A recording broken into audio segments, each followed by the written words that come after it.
This is the 6th day of this July 2026 7-day sesshin. And we'll go to a koan this morning. This is from the Mumonkan, number 2, Hyakujo and a Fox. It's also one of the most famous of the hundreds of koans that we work on here. It's and the longest, I think. Definitely one of the 2 or 3 longest. So for each koan in the Mumonkan,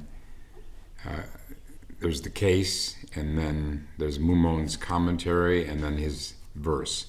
So I'll read just the case for right now.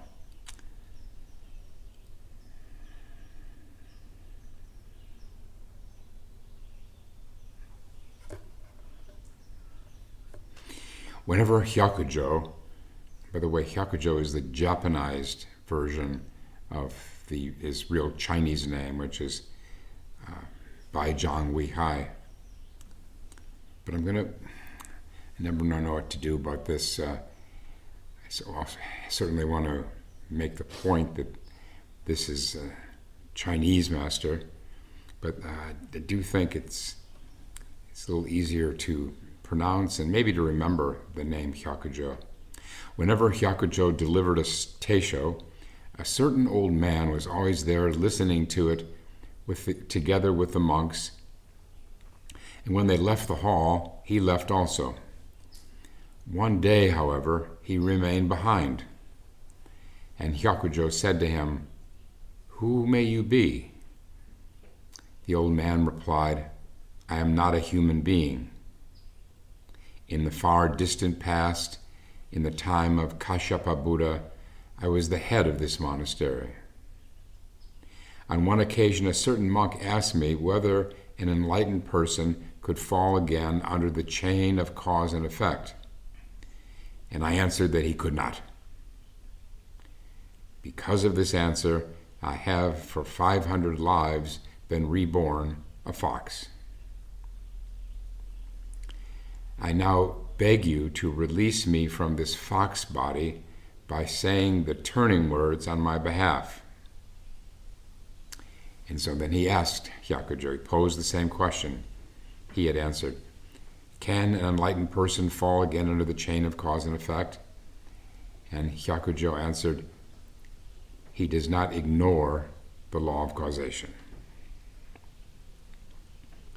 And at this the old man awakened, and he made bows and said, "I am now released from rebirth as a fox, and my body will be found on the other side of this mountain. But please, a request, please bury me as a dead monk. Give me the rites of a monk's funeral and so forth." So Hyakujo had the head monk strike the clappers and informed the monks that after the midday meal there would be a funeral service for a dead monk. The monks thought this odd, since all were in good health. There was no sick monk in the Nirvana Hall. Nirvana Hall was what they called the infirmary. There was no sick monk in the Nirvana Hall, and they wondered what the reason could be for this order. After they had eaten, Hyakujo led them to the foot of a rock on the far side of the mountain, and with his staff poked out the dead body of a fox and had it cremated.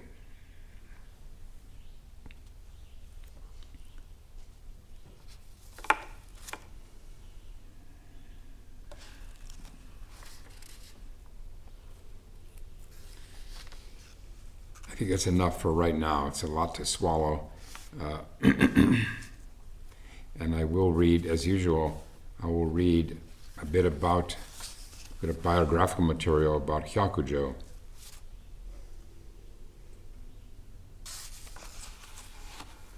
And this is from this great source of biographical material of the Chinese masters, Zen's Chinese Heritage.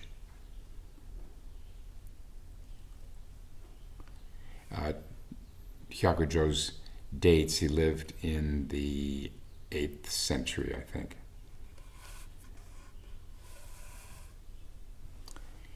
And here's another of the famous accounts of Baijiang. His teacher, by the way, was Mazu, Baso in Japanese. He was considered one of Mazu's 3 most illustrious disciples.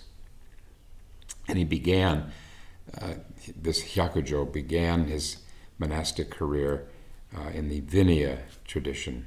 The Vinaya school is the school that emphasized a mastery of the precepts, the formal monastic precepts, moral precepts. It was a whole school in China that monks could spend maybe a lifetime. There were quite a few Chan masters who began their before they went into the Chan school, they were part of the Vinaya and did exhaustive studies of the precepts. The precepts, morality being one of the most, maybe the most complex, complicated things we could ever study, because so many variables, that go into ethical decisions. So one day, Hyakujo accompanied his teacher Mazu on a walk. A flock of wild ducks flew past them. Mazu, the master, said, "What's that?" Hyakujo said, "Wild ducks." Mazu said, "Where'd they go?" Hyakujo said, "They flew away." Okay, so far so good. Mazu then twisted Hyakujo's nose so hard that he cried out. And Mazu said, "So you say they've flown away." It doesn't say that when he cried out it was honk, honk, honk, honk.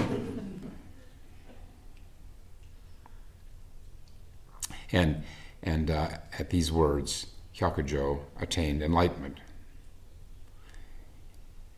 It goes on. Let's carry this out.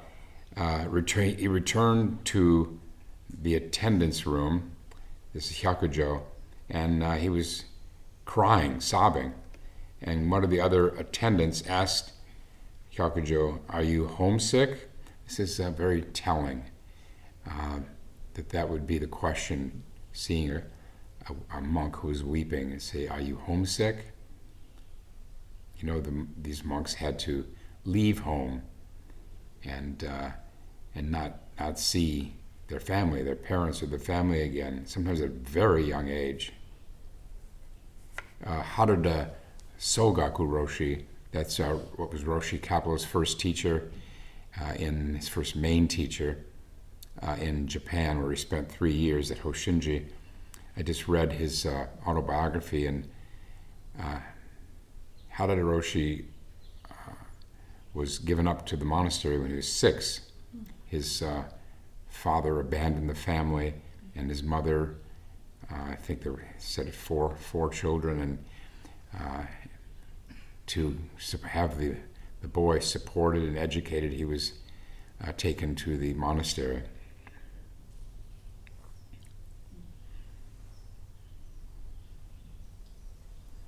"Are you homesick?" Hyakujo said, "No." "Did someone curse at you?" These questions are interesting. "No." "Then why are you crying?" "The master twisted my nose so hard that the pain was unbearable." The attendant said, "What did you do that offended him?" Hyakujo said, "You go ask him."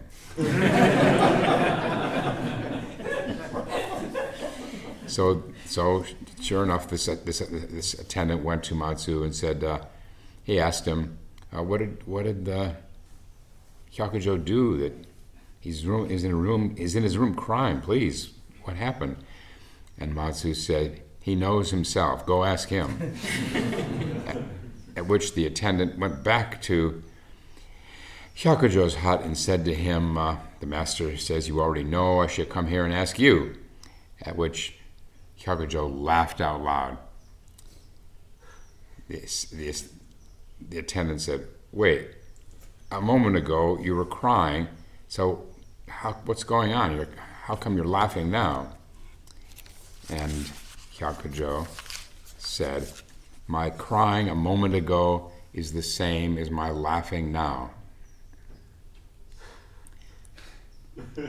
The attendant was bewildered by this behavior.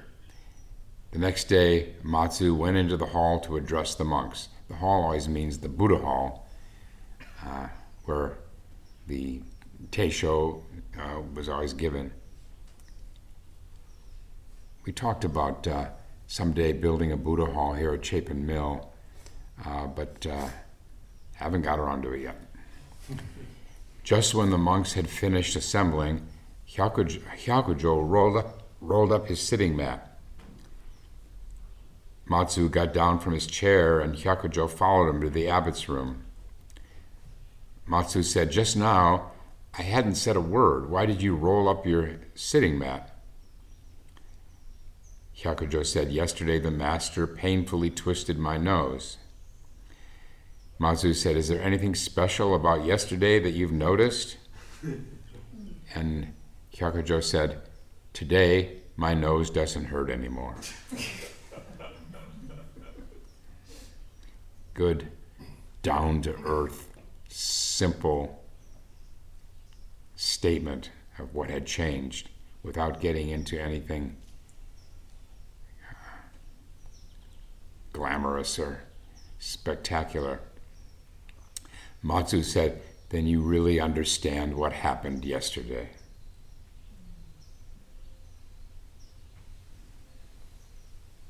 Just this. Nothing special.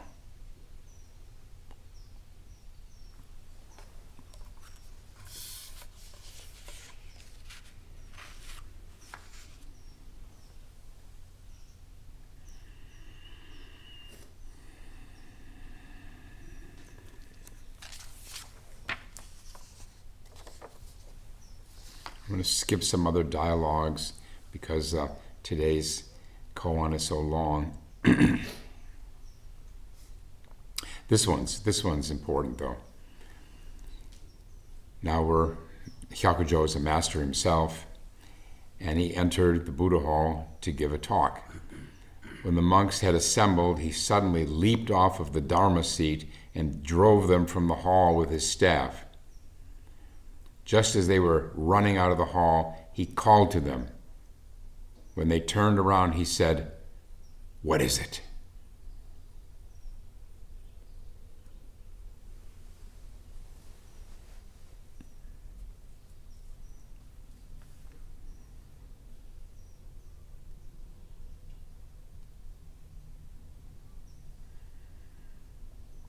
And this seems to have been the origin of the breakthrough koan.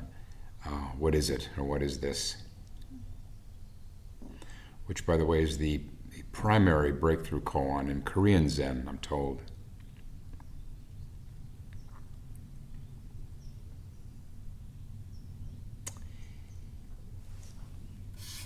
One more story here. In the everyday work of the monastery, Hyakujo always was foremost among the assembly at undertaking the tasks of the day. The monks in charge of the work were concerned about him. This is as he was getting quite old. They hid his tools and asked him to rest. Hyakujo said, "I am unworthy. How can I allow others to work in my behalf?" He looked everywhere for his tools, but was unable to find them. He even forgot to eat while looking for his tools, and thus the phrase, "a day without working is a day without eating," has become known everywhere. This was a pivotal point in monastic Zen. Until then, the monks hadn't done manual work.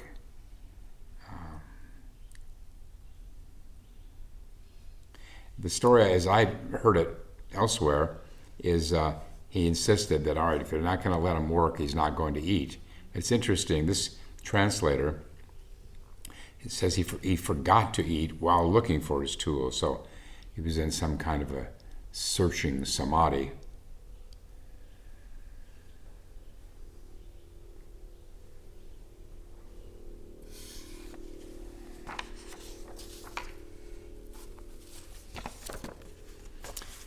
So that's all we have on Hyakujo. Now,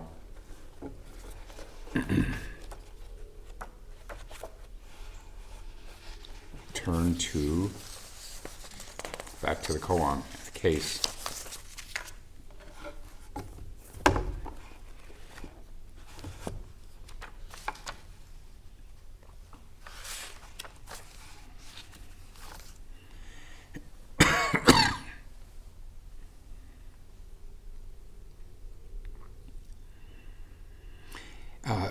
Very important not to get tangled up in the kind of fictional nature of this. The koans were not meant to be necessarily to be real. Not all of them were real occurrences. I think most of them seem to have been, according to scholars, but this is one where it's a kind of a fable.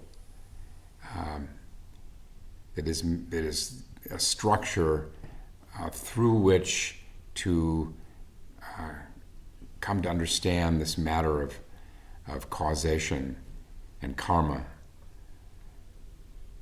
So don't be distracted by the fanciful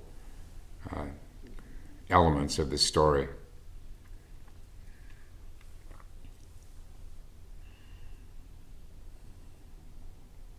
And so it begins with this old man who had been listening to Hyakujo's talks, lingering afterward. And Hyakujo said to him, "Who are you?" And he announced, "I'm not a human being.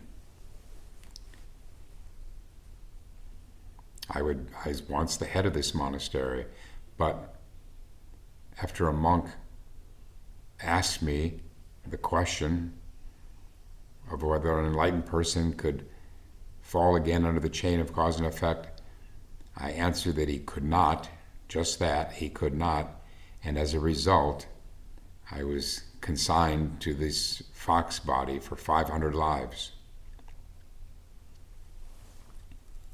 So this establishes right from the outset that that's the wrong answer. Bzz.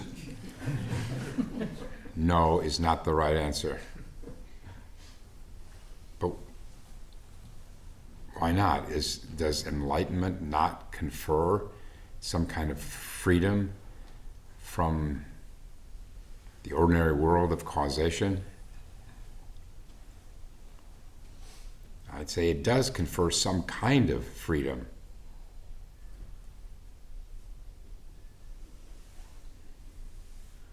But when the enlightened person cuts her finger, it bleeds. There, causation. Causation is the basis of science traditionally. This causes that. It's often much more complicated than that, of course. Primary and secondary causes and conditions that go into the effect, but this is the basis of Zen.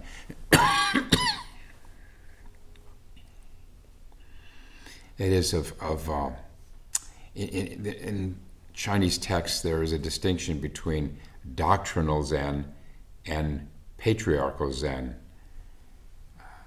It's called this latter is called ancestral Zen. I think it's much better. Where in doctrinal Zen, the basis is causation, the law of cause and effect, and which is karma is just another word for that on a personal level. But in ancestral Zen, and that's what we have here, with ancestral Zen, we need to understand that causation is just half the truth. It's the conventional side, it's the scientific side of things. But there is a reality that is the other side. I like to think of it as of reality as a coin that has two sides to it. The only side that most people see is the side of the conventional side. Let's say the head side, and this is just what everyone knows. This causes that. There's time. This is the realm of time and space and here and there, before and after. It's a realm of relativity, of differentiation, differences. The other side, it coexists with it. And even to say this, use this analogy, a side, is it can be misleading, because coexisting with the world that everyone knows of thingness is this realm of no-thingness,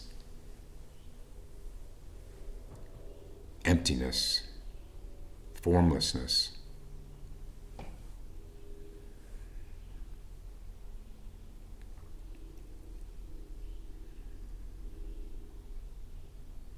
So causation isn't the whole story, but neither is the other. What is beyond causation?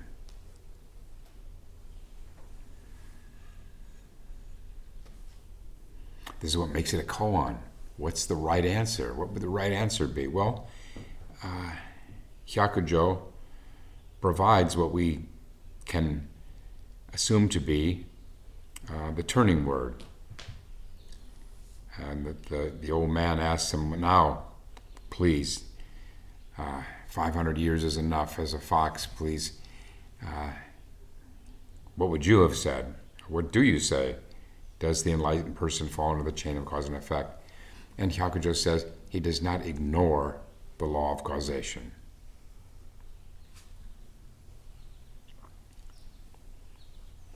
Another translation has it that he does not deny the law of causation.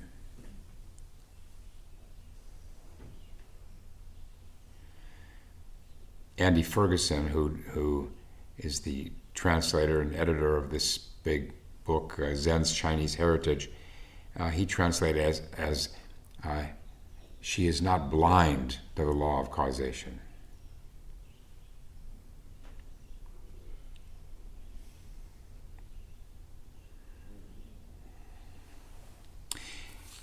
This character, the fox, is something that is very much a long part of Japanese culture, or it must be Chinese. These are Chinese koans. So both East Asian cultures. And I'm going to read here from Robert Aitken's, the late Robert Aitken's book, his commentary on the Mumonkan, Gateless Barrier. This is what he says about the fox, and he's someone who lived in Japan for many years and has done reading as well. He said, the fox is everything in Asian folklore that it is in Western folklore: tricky, dishonest, and unreliable. Even more, in the East, the fox is the familiar of the witch, like the black cat in our culture, but more dangerous. There is something occultly nasty about an Asian fox. It can possess you, as it did possess the previous abbot.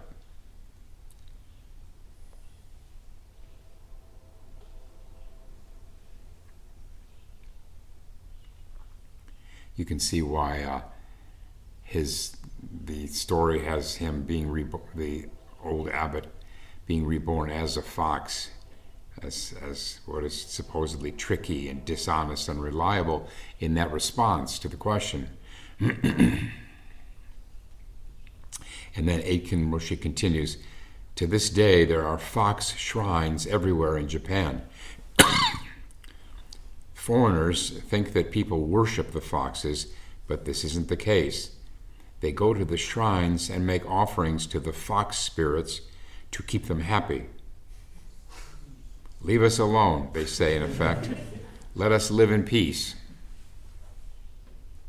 Without such inducement, they believe, the spirits might bring them illness and misfortune.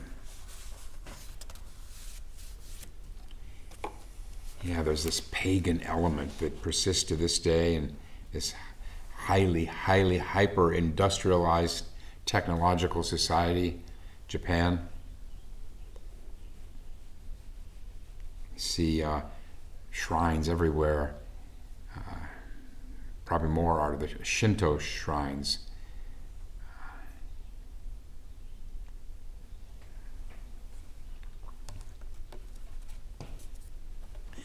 Let me just do a little sidebar here on rebirth, which is very much at the center of this.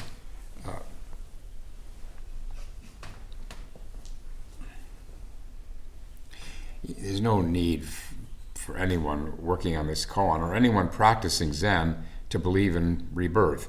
I say rebirth, it's a distinction that Roshi Kapleau made always from reincarnation.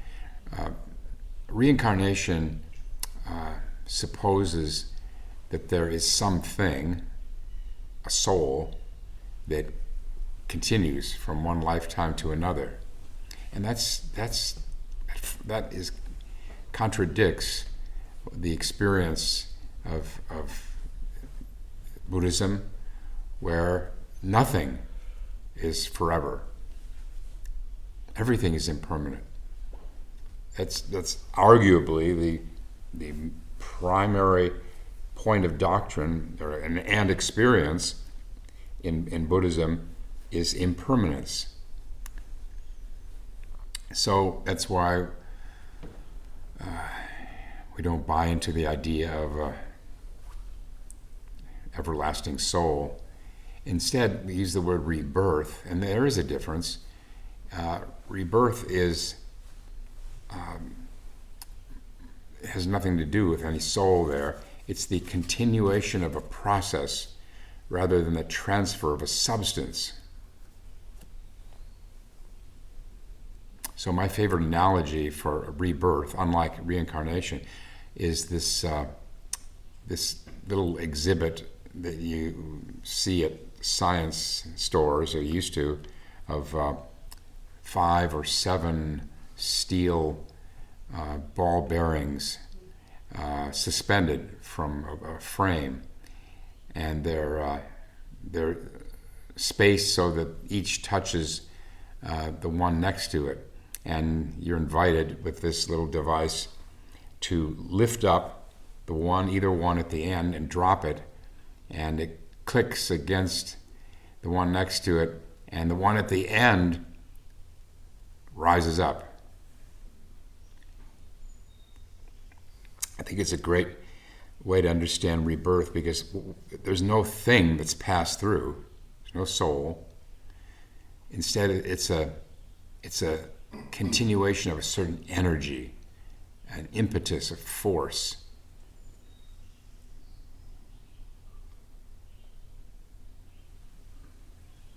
And that's not to go off too long on this karma, is that we, due to our actions and our words and our thoughts, we create habit forces that don't perish with the death of the body-mind complex.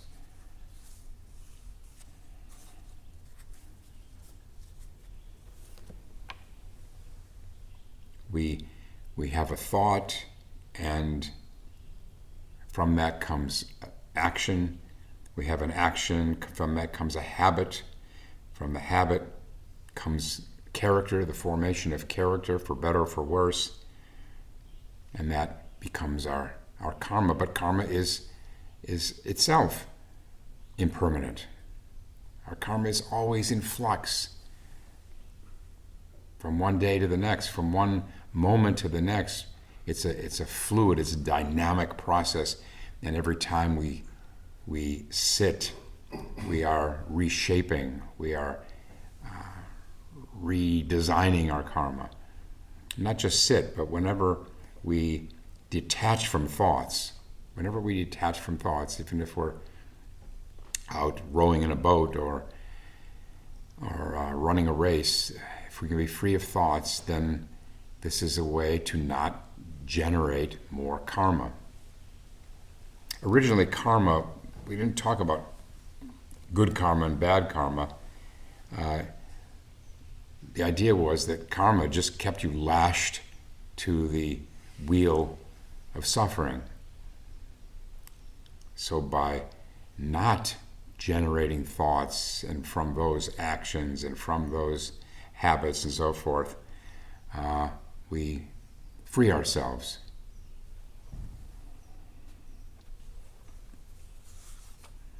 A more simple, pithy way to understand karma is what someone said: first you make a habit, then the habit makes you.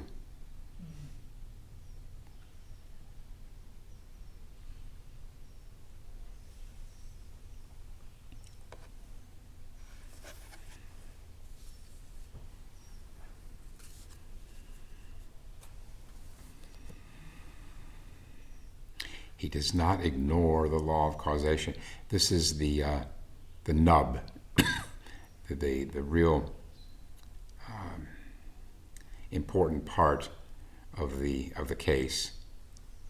And the student in Doksan has to demonstrate her understanding of that statement, Hyakujo's understanding.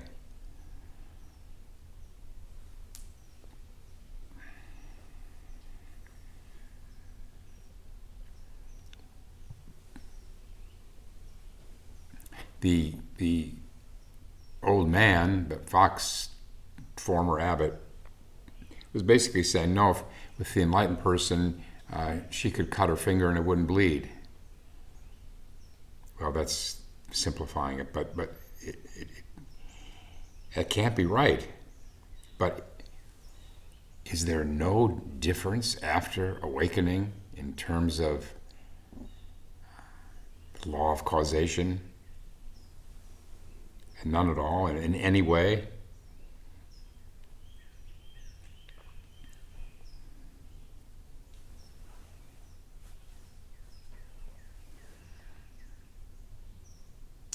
We go on and on reaping the effects of our previous actions and words, but through practice, enlightened or not, through practice, we meet those effects, we deal with those effects in a different way.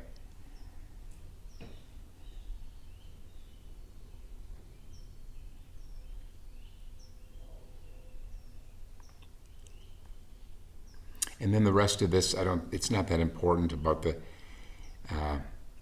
after his awakening, the old man's awakening, he has to be buried as a monk, and so forth.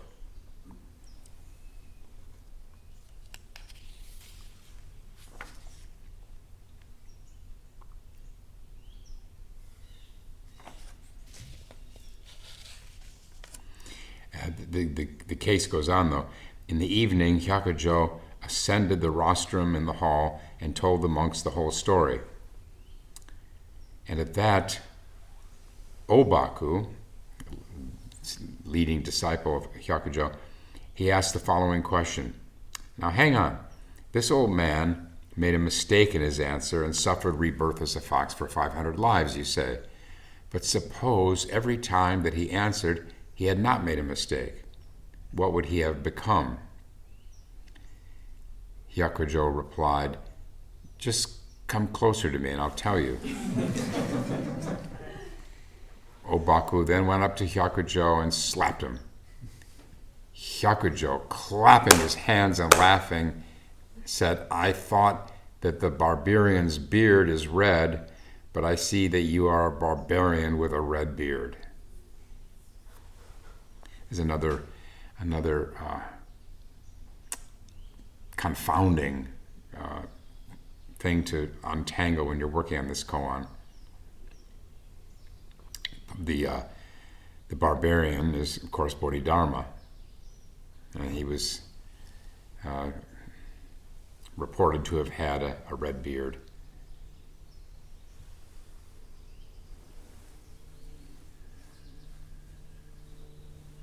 The commentary. Not falling under the law of cause and effect. Why was he turned into a fox? Not ignoring the law of causation. Why was he released from a fox body? If in regard to this you have the one eye to see into this, you will know that the former head of the monastery did enjoy his 500 lives as a fox.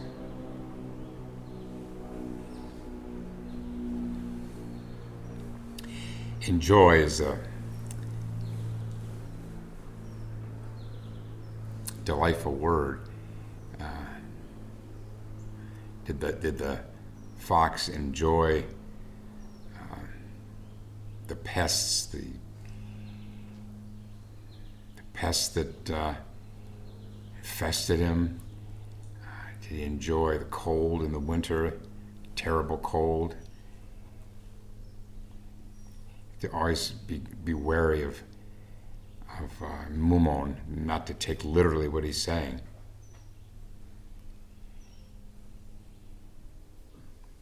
He didn't. The fox, however, we can be sure the fox wasn't creeping around saying, "Why was I born a fox? Why do I have to do all this?"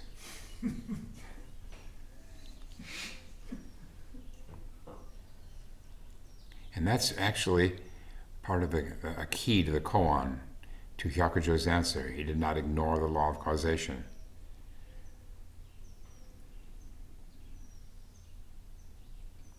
The foxes and dogs and cattle and birds don't have this discursive mind that causes them to separate themselves. It causes them self-consciousness. They just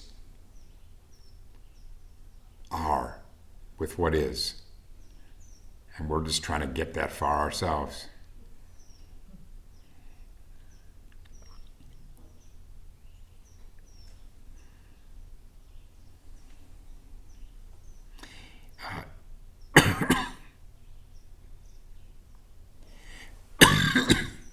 And then Mumon's verse, not falling, not ignoring, two faces but one die. The die here is the singular of dice. Not falling, not ignoring, two faces but one die. Not ignoring, not falling, hundreds and thousands of regrets. Okay, we can understand that last line. The answer, the old man's answer, does not fall under the chain of cause and effect, how that could cause hundreds and thousands of regrets. But why is he also, Mumon saying, not ignoring? He links that to what could lead to hundreds and thousands of regrets. It's a very tricky part of the koan to understand this.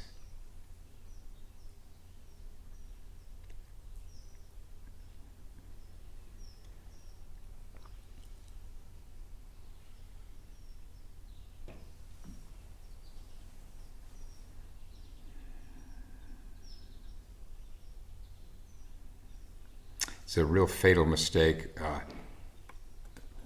today and throughout the history of Zen to fall into the mistake of the old man, that once you've awakened, then you can do whatever you want because there are no consequences. You're beyond the law of cause and effect.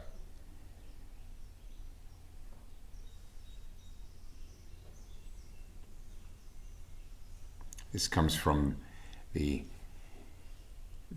realization of the emptiness, seeing the formlessness of everything, including the formlessness, the emptiness of the law of causation. But it's a grave misunderstanding.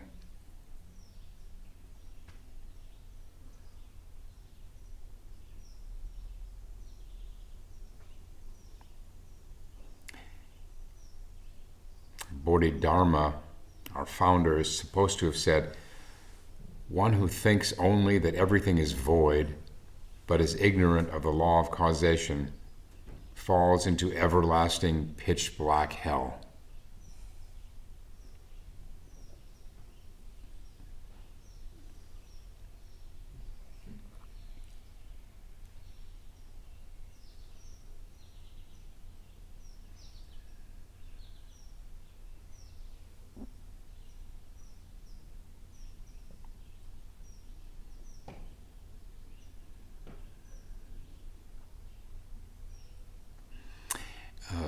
Aitken Roshi, in his commentary, recounts an incident where an esteemed Tibetan Lama, Rinpoche, was giving a talk in Hawaii, where the Diamond Sangha was, and the members of the little Sangha there went with Aitken Roshi to hear the talk. And during the question period, one of them had the pluck to say, "Rinpoche, does the enlightened man fall under the chain of cause and effect or not?" And this Rinpoche said, "No." But hold on. Is that wrong? Is there no difference? Is there no way that the dynamic changes? Yeah, Rinpoche knows that his own finger bleeds when he cuts it, but is there no difference at all? Well, there is.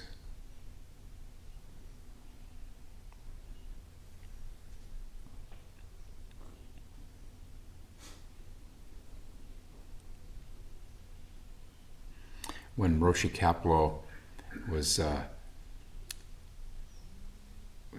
suffering for 9 years with Parkinson's, which he died of, I was so moved by the grace and the way in which he reaped that karma, if you will.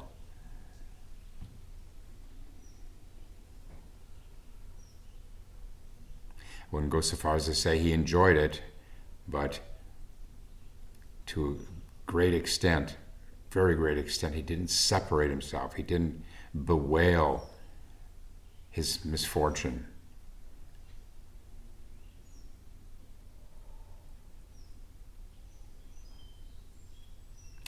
Well, time is up. We'll stop and recite the 4 vows.